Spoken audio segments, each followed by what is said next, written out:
Let me see your face.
Welcome, boys and ghouls, to another episode of Damian's Dreadfuls, and welcome back to the New Jersey Horror Convention and Film Festival.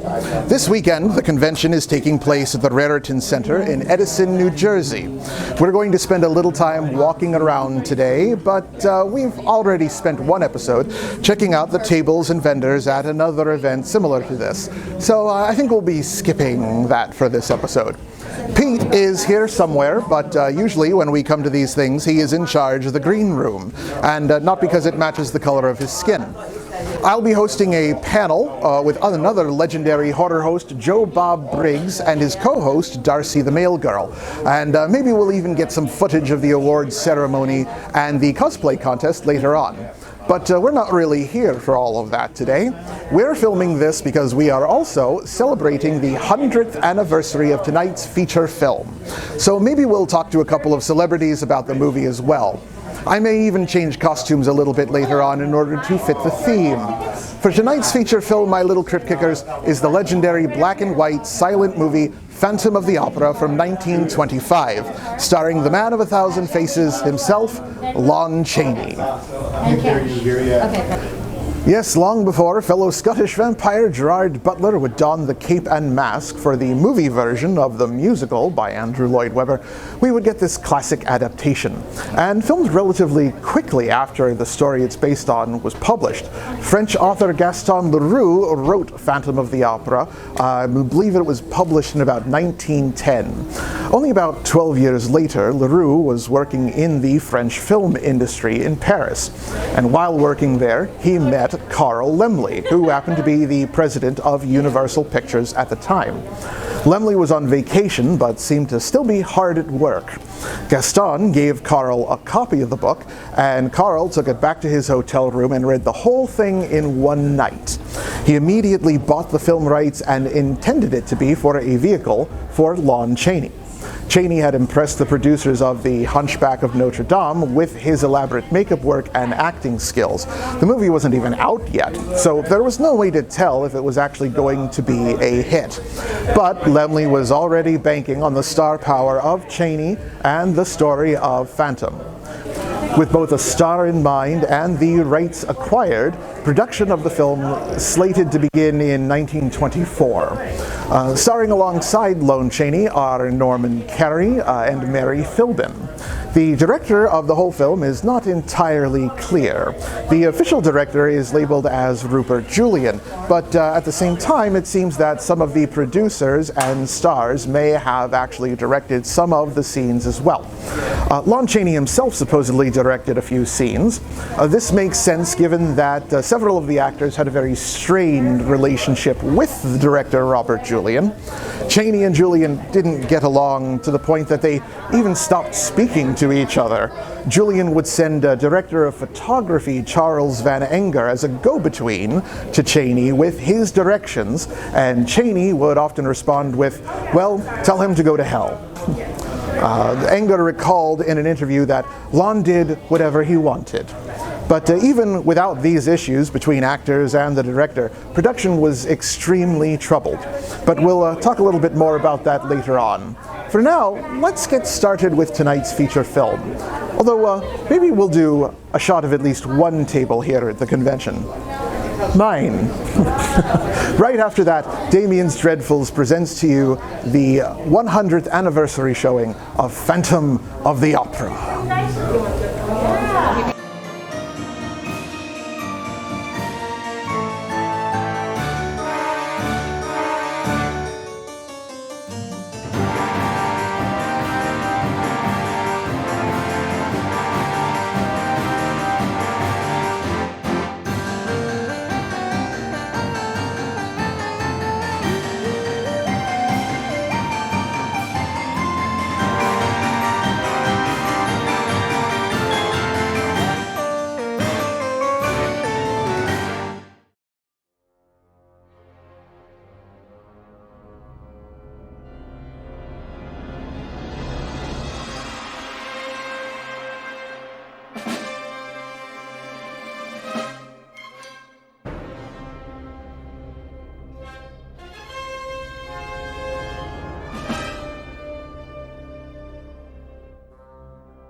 Feast your eyes and gloat your soul on my accursed ugliness. Well, maybe not my ugliness. Welcome back, fiends. How are you enjoying the movie so far? You know, I'm so happy to be doing Phantom finally on the show, not only because it's the 100th anniversary, but the Phantom of the Opera is really what got me into horror cinema in the first place. Now, of course, I've been into it for ages, since it first started. I mean, you've been around 300 years, you're going to experience a little bit of everything. But after a long nap, I actually missed quite a lot of horror cinema at some point. But fortunately, in the 60s and 70s, a gentleman named Gifford put together a book. I have it here. I keep an old copy of it with me. This was given to me in the 80s, so it's a bit in disrepair. But we have here a pictorial history of horror movies. In here is actually a chapter called Lon Chaney Will Get You If You Don't Watch Out. It's a nice big shot here of Lon Chaney's Phantom right there. This chapter details a lot of Chaney's work in doing his own makeup and such, and of course we get some information on the actual shot that we saw a little earlier. I just want to read a little bit of it to you here. Chaney's makeup had been kept secret by the studio during shooting. When it was eventually revealed quite later in the film, it was as a cunningly contrived sequence of shots as was ever devised in the history of montage. Women screamed and strong men fainted. By careful placement of characters and camera, Rupert Julian doubles the shock. The first is for us. Christine is behind Chaney and cannot see his face, and then the second is for her when Chaney turns. Thus, through her shock, her face shocks us again. Wonderful. Of course, this also tells a little bit about the remake that Universal did a few years later with Claude Rains as the Phantom. Significantly different backstory. I believe in that one, Claude Rains' face is burned by etching acid, but it's a little bit different, and it's really still not as good. To be perfectly honest, the original Phantom that we had, despite a ton of remakes and a lot of messing with the character's backstory, the original movie is actually the closest thing we've got to a proper telling of the book. While a lot of the plot elements do carry over to newer iterations, the backstory and the reason for the Phantom's disfigurement, characters are usually left out. In fact, one of the main characters of this, the character hunting down the Phantom in the book, is almost always left out. Even in this version that we're showing tonight, that character has been changed a little bit and renamed, but at least he's there. The Phantom has some backstory with that character in the actual book. They've known each other for years, and some of the backstory, some of the flashbacks were actually written for this. This movie went through a lot of rewrites, but some of the rewrites in the backstory show how the Phantom was actually the high executioner for a king or a prince in the Middle East, and after disobeying, they somehow got spiders to eat his face, or was it ants? I don't remember. It wasn't filmed anyway, so it doesn't really matter, and it's not really the reason for the Phantom's disfigurement. I love the description of the Phantom in the books. It's pale and thin, his skin is almost kind of papery and yellow, and he wears a death mask already, but it's not nearly enough to hide the true ugliness underneath. We're going to get a very, very classic costume change from the Phantom in a little while, but in the meantime, I think we're going to let you get back to the movie for now, although I might walk around and get some interviews with a few of the other celebrity guests here. In the meantime, get back to the movie and enjoy that. With me here is Catherine Long, star of the Goosebumps and Are You Afraid of the Dark series, having appeared in the Haunted Mask and the Haunted Mask 2 episodes of Goosebumps, and being that masks are so iconic to today's episode, I wanted to see what Catherine Long thinks of the original 1925 Phantom of the Opera, starring Lon Chaney as the Phantom. It's its 100th anniversary this year. Do you have any thoughts on Phantom of the Opera, Catherine? Oh, well, I mean, that's an iconic Broadway production. I'm a big fan of ballet and theater, so obviously I love Phantom.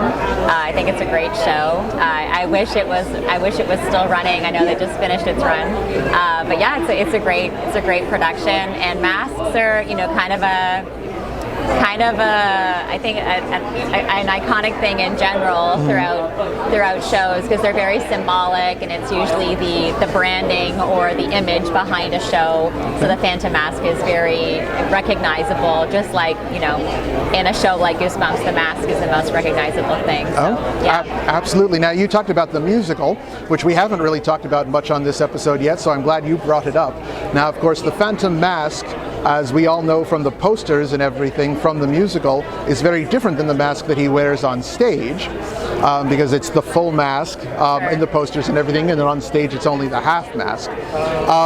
Have you seen the original 1925 version? I have not. Oh, all right. Well, I would recommend it. And of course, if you keep up with my show at all, you'll be able to watch it once this episode comes out. All right. Well, thank you very much, Catherine. Thank you very much for talking with us today. Absolutely. You're welcome. Thank you. With me here is Ben Bladen. Now, Ben Bladen has said that he has not seen the original Phantom of the Opera or any iteration of it, but he is familiar with the story. But we're talking to him because he is no stranger to playing the monster. So Ben has been in the Haunted Mansion, been in The Walking Dead, the Goosebumps 2 movie, and he definitely has some experience with creature makeup and playing these withered kind of characters. He's got some very, very cool pictures here of some of his stuff. I really like that one from Haunted Mansion. So, Ben, in your experience with the makeup and everything that you've done, what would you say is the longest makeup time that you've actually had in the chair for a movie? 6 hours. 6 hours, and what was that for? It was for this right here, actually. It's a movie called Eye for an Eye. Just came out this last year. Oh, so excellent. On demand, if anybody wants to watch it. Excellent. Yeah. The other movies that you've done, let's say, for example, you picked up the Haunted Mansion. The Haunted Mansion. How long would you say the Haunted Mansion took that makeup? That took around 4 hours. 4 hours? Yeah, but that was more because they were emulating a specific character from the ride, and so they had to pay a lot of attention to detail, And of course, attention to detail is always, we always love that little Absolutely. attention to detail, look as much like a character that they're trying to do. We made some comments earlier with our episode that the Phantom, the version of the Phantom that Lon Chaney plays in the 1925 version, is probably the most book accurate version of the Phantom with his makeup. Yeah. So we really appreciate all of that, and I'm sure makeup artists appreciate your patience sitting in there. Do you do anything special to take your mind off of it, or to work through the time? I just kind of have conversation with the people I'm like, that are doing my makeup. But sometimes I have to be quiet so they can work around my mouth and stuff. But most of the time we're just passing the time by talking to each other and listening to music. Usually, if the makeup is over 2 hours, they'll let you take a break and get up. Nice. Stretch and stuff. Yeah. Nice. Now you hear horror stories about big stars who go stir crazy while doing makeup for 4, 5, 6 hours at a time. I always say that anybody can do a monster once. It takes a special kind of idiot, the actor, to come back for it, to keep going back for more. But, it's how it is. My livelihood is what I do. This is my little niche. So, I enjoy it. Well, we appreciate your work, and we appreciate you taking the time to talk to us. And I'm sure a lot of makeup artists appreciate your time as well. Okay. Now, one quick question. Another common figure here at the Lehigh Valley Horror Convention is V. Neal, who shows up at a lot of these. V. Neal, the makeup artist. Have you ever worked with her on any of her stuff? No, I have not worked with V. Neal. Oh, all right. No. Well, she's great. Maybe one of these days you'll be able to cross paths and do some work with her. Yes, all right. Well, Ben, thank you so much for taking the time to talk to us. We really appreciate it for it. Thank you very much. Thank you, sir. Thank you.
Welcome back, creeps. We've just seen what is probably the most second iconic shot from this film tonight, The Mask of the Red Death.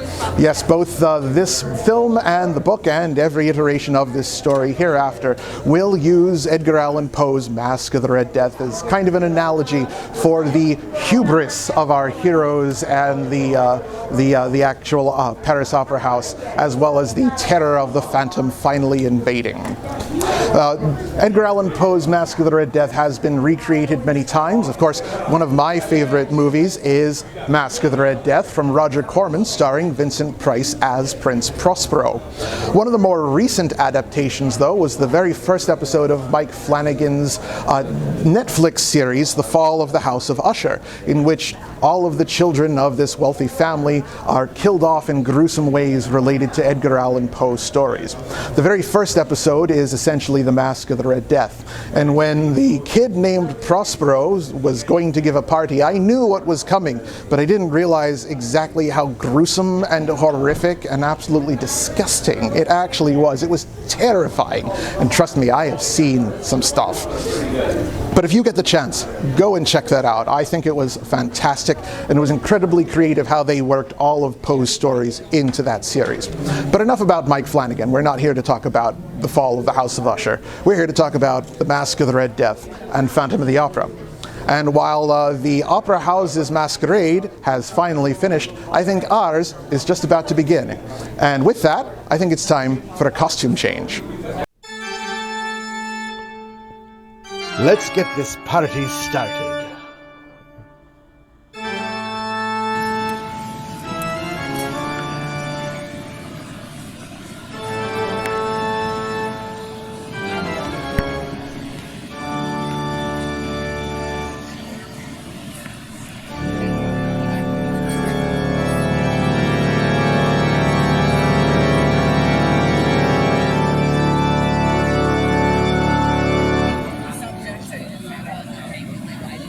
And we are here at the New Jersey Horror Convention and Film Festival with the one and only Mr. John O'Hurley. Now, John O'Hurley I have met before at one of the very first sideshow markets that this event has sponsored in Allentown, Pennsylvania. John O'Hurley was in a table directly across from me, and it turns out we have a little bit of a linked history, but only because we've played the same character on stage. We have both been King Arthur in a production of Spamalot. John was in the touring production of Spamalot, is that right? Well, I was on Broadway, then I had it for 2 years in Las Vegas, and then I took it on the road for another year. That's right. You were actually on Broadway and then took it to Vegas. That's great. That's fantastic. I had a long history with King Arthur. Yes, excellent. So we are filming, the episode that we're doing today is Phantom of the Opera, the original 1925 Phantom of the Opera. It turns 100 this year, so we're just trying to get everyone's thoughts on the movie. Have you seen the original Phantom of the Opera? I know it quite well. Yeah. All right, excellent. Now, you have a wide and a long history of doing various projects. You've been on Seinfeld, you've been on X-Files, and you've done Broadway. Have you ever thought of doing or been involved in a production of Phantom, or been up for a role in any production of it? Phantom? Yeah. Oh. Well, they came to me years ago about possibly playing the Phantom. At the time, I was doing a television show, so I couldn't. The matinees are always issues. But yes, I like the role a lot. It's a good role. It's a beautiful, one of the great tenor roles written in musical theater. Oh, that's right. And so they actually asked you to do the show. Well, that's fantastic. That's great that we have a link to that I can talk to. And John O'Hurley is an amazing singer. He really killed it at karaoke last night at the hotel with us. It was great listening to him do Unchained Melody. That was fantastic. Thank you so much. Well, I like prison documentaries. So. Now, have you ever had to do any work where you had any kind of extensive makeup or anything? Well, yes. Every year I've been doing Peter Pan as Captain Hook. So I've done that for the last 5 years, I think. So, yeah, that's extensive makeup. You've got to be kidding me, because that is another role that we have in common. I've done Captain Hook. I've had to make my costume and everything for it, do some elaborate makeup for that. That's fantastic. Excellent. And I'll be doing a new version of Wizard of Oz this Christmas, which they're currently in the middle of rewriting right now. I'm assuming you're the wizard. I am the wizard, yeah. The wizard will appear all through the show. Oh, that's interesting. As opposed to right at the end. Oh, so are you acting like as a narrator of sorts for the story? It has that kind of feel to it, yeah. That's very interesting. Well, we look forward to that. Will you be doing Peter Pan and Captain Hook again anytime soon? Not Peter Pan, no, because I'm substituting that with Wizard of Oz. Oh, all right. I'm going to have to look up some footage of that. I would love to see you as Captain Hook. All right, sir. Well, thank you very much for talking with us today. It is great to see you at one of these things again. I hope we see you again soon. Thank you. And we are here with Anik Obansawin, who has been in several Goosebumps stories, including Return of the Mummy and Night of the Living Dummy Part 3. In fact, in Night of the Living Dummy Part 3, who did you play? Slappy. You played Slappy the Dummy. Yes, All right. Now, you didn't do the voice, did you? I did not do the voice. I was Slappy when the doll came to life. So I had to learn a bunch of miming and clown work. And so I got a mask made specifically for my tiny little head. And that was who I was. So you learned, you did some mime work in order to do this character, which means you've learned to be very expressive with your body. Yes. We're doing an old silent movie, of course, Phantom of the Opera. Everyone in that era had to be big and grandiose and move their body, and it was all about face. Yeah. How long would you say it took you to get into the dummy outfit for Slappy? It wasn't so much long getting into it, but between takes I would have to take the mask off because it had a very distinct smell and you're sweating, but so I wouldn't say there was much of an issue in that regard. It was more about really learning to, exactly what you just said, learning to exaggerate your body while making it look completely normal, right? Because I'm a doll, right? So that was the biggest challenge for me. All right. Now, was the head itself, was the mask, was it like animatronic? Did someone control that voice? No, it was silicone. It was silicone. So that mouth moved. Did you have to move that then? Yep, and somebody would be doing the lines off camera. And it was hard because, like I said, I could barely see in that thing. It smelled, and getting it made, again, I'm 11 years old, and they're molding my face, and you're there, you can't blink, you can't move, and it's like an hour and a half, and you have this heavy thing constricting your face. I think I was just so excited to be there, I really didn't care. But it was really about trying to make this dummy look as real as possible. Yeah. That's great. So you were doing the mouth movements while someone else was speaking off camera. Off camera, somebody would be doing Slappy's lines, and I would be like, just doing it like that. Yeah. I'm sure that took a lot of rehearsal getting that right with both of you in sync. I can't remember that. We did a lot of rehearsals, though, I know that. So I can't remember how challenging it was when we actually recorded on the day. But I do remember we were very, very prepared. Because I was still a child, right? So even though I was a professional in some respects, I was still a child. So I think they just wanted to make sure everything. And I was working with adults who were little people, but they were adults, right? So we just wanted to make sure everyone got along, everybody, and I had fight scenes to do, so there was so much rehearsal, and I'm really grateful for that, though. I was so happy to be prepared. That's great. Having worked with several productions of Little Shop of Horrors on stage, I know how difficult it can be to sync up the actor's voice and the puppeteering movement on stage as well. So that's great. That's great. Well, we look forward to seeing more of your work in the future, and I'll definitely be checking out some of your animated work as well. Thank you for being with us, and thank you for coming to the convention today. Can I do a little flex, a little promo? Absolutely. Check out Cyber Chase on PBS Kids, Mermicorno on HBO, and yeah, that's about it right now. I got that promoting though. Awesome. Thank you so much. Thank you so much, Anik. Thank you.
Oh man, this place died faster than Prospero's kingdom. I didn't think my costume was that bad. Actually, maybe it was too good. Although I don't really think that it matters all that much. There's been a lot of different versions of this for every different version of Phantom of the Opera. I mean, I'm certainly not exactly movie accurate to the to Lon Chaney's costume, of course, but I'm also not nearly as elaborate as the version that's actually on Broadway in the musical Phantom of the Opera. That thing is spectacular. I want to know how they get that mask, and then the fact that they have more than one of those costumes at all, even just to put one on an extra so it looks like the Phantom's appearing out of nowhere on another side of the screen, that's amazing. But no, I think we're clearing up here though. So I think what I'm going to do is check to see if there's any celebrities left and see if we can get another interview or two before we get out of here for the day. Oh, yeah, my battery's dying too, so let's get on with it. And I am here with Amelia Kincaid, who stars as Angela in the original Night of the Demons trilogy. I think truly an underappreciated horror villain of the 80s, or indeed of all time. Now, Amelia, you have seen Phantom of the Opera, the original, correct? Yeah. Would you say that it influenced you at all to get into the genre of horror, or when you became an actress at all, or? I would say there were some scenes. I saw the play in Los Angeles many years ago. They recreated the fog. All right. So they had the fog and the gondolier floating across the stage as if it were not even touching the ground. I don't, it was puppeteered, I guess. I don't know how they did it. And that beautiful, mysterious ambiance, I think that stayed with me. So we had a lot of smoke on these. I'm sure the smoke stayed with you. I'm floating, exactly. I'm floating. It stayed in our lungs. It's probably still in there. If I had an autopsy done, I would probably have bright blue lungs. That was toxic smoke. We did a lot of rock videos in that smoke. But it was the elegance of the story of Phantom of the Opera. You know, and I knew that it was based on Greek legend. The Greek goddess gets taken into the underworld, and they translated that and created Phantom of the Opera out of it. So now I'm squeezing my brain to remember the story. It's Demeter's daughter who is taken by the Lord of the Underworld, and he has to go on. She's underground 6 months out of the year, and that's what creates the seasons. That's right. That's the Persephone, the abduction of Persephone by Hades. Yeah, yes. Persephone. Yeah, there's definitely an influence of that, and there's definitely a lot of inspiration of that in the Phantom story, especially taking Christine down to the catacombs underneath the Paris Opera House. That's absolutely right. Now, we talk a lot about like makeup and everything on this show, especially with an episode like this, because Lon Chaney is famous for his intense makeup work when he was doing Phantom, the original Phantom, in 1925. Oh, and you are no stranger to some intense makeup work. I think Lon Chaney's got nothing on this. Nothing on this. This is only 9 hours of special effects makeup. In Night of the Demons Part 2, the snake makeup was 27.5 hours. Wow. So I will hold the world's record for practical effects probably forever. That's great. In the Hollywood history. Wow, 22 hours in the makeup chair. 27 and a half more than hours a day. Oh my goodness. In the snake, there's this lovely. Oh yeah. And this is 6 hours. All right. So there were 3 reasons I took this role. I had just gotten to Hollywood. I was dancing. I was staying with my Aunt Rue, who was on the Golden Girls. Rue McClanahan. That's right. Yes. And one of the reasons I took the role was because my Aunt Rue said, it's the villain, it's the best role in the film, and you're doing it. Another reason was the dance, because I thought that this was going to be an opportunity for me to do my own choreography and do whatever I wanted to do and go absolutely crazy, and it was.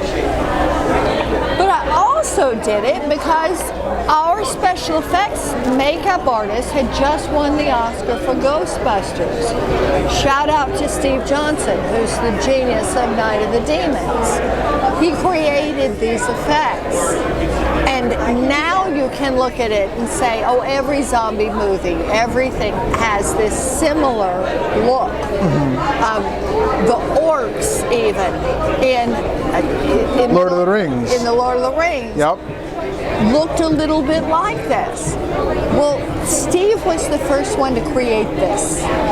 So this was the original possession makeup that no one had ever done before. And the most nasty and grueling part of it, and the reason that it looks so, our fangs look so amazing. There's one scene in Demons 1 where Linnea Quigley gets possessed first. She's got her head back like this and it drops down. She drops it into the camera. Before he put the paint, before he did 8 hours of paint on us, or longer, he glued the prosthetics onto our cheeks that had big pieces of Velcro. He did this. So he's hooked the Velcro behind our heads. Now, he wanted this smashed effect so that the fangs really pop out, and it worked. It worked. So he put like something around the back so that when you moved your head, it like pulled everything back. That's right. That's incredible. That's basically like a Lon Chaney trick, Phantom of the Opera. He did so much like manipulation of his own face. Yeah. That's Velcro. So our cheeks are pulled tight and taped behind our head. Wow. And that's what creates this effect. And I did not know Lon Chaney had done it first. That might have been where Steve Johnson got the idea. Lon Chaney, famously doing his makeup for Phantom, would put tape his nose up, and he would put wires around his eyes to try to keep them like open and make them look more socketed. He didn't have prosthetics and stuff at the time. They weren't making anything like that. So he used like a lot of mortician's wax to cover like the tape and the circles and everything. But yeah, he used like hardware, like wire and tape to like mold and adjust his face into what is still probably the most accurate version of the Phantom that we have today. Of all the productions that there have been, the original is still the most book accurate version of it. Yeah. Well, we appreciate you here at this, and we have seen you many times at these. You were one of the very first Pennsylvania sideshow markets. We got to meet you with that at one of those, and we love seeing you here. Again, Angela, one of the most underappreciated horror villains of the 80s, I think. We're here with Amelia Kincaid. I don't think that's true, or I wouldn't be tattooed on so many people's bodies. You know, that's a good point. Yeah. Every single day I see tattoos, and I see original artwork pouring in. So for some reason, these movies are still attracting a new crowd of fans. Oh yeah. And yeah, it just goes to show you that well done movies that can make an impact, even for like probably what was a very low budget, I'm sure, for the original Night of the Demons. Even years later, they can still attract people's attention and awaken their imagination and inspire people to do more and get involved. And hopefully we're doing that with my show by bringing attention to other movies as well. And I want to thank you, Amelia, so much for talking with us today and for being here with us at the New Jersey Convention. Thank you.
Welcome back, my little crypt kickers. The movie is over, and how did you enjoy it?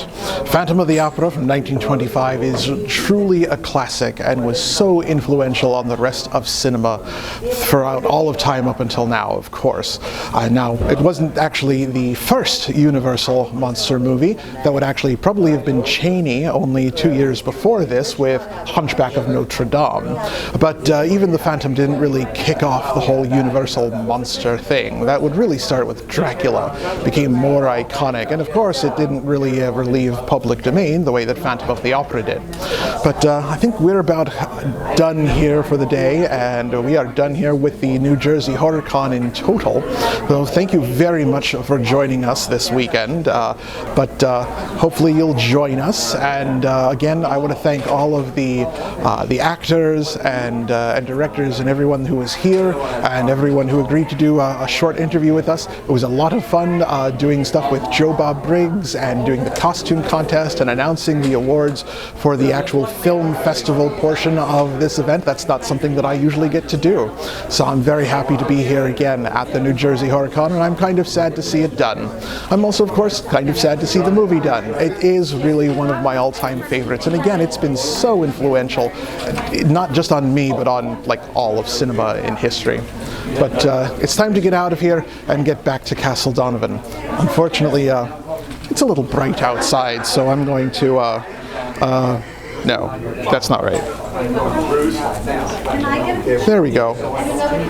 I'm heading out. I'll be in touch.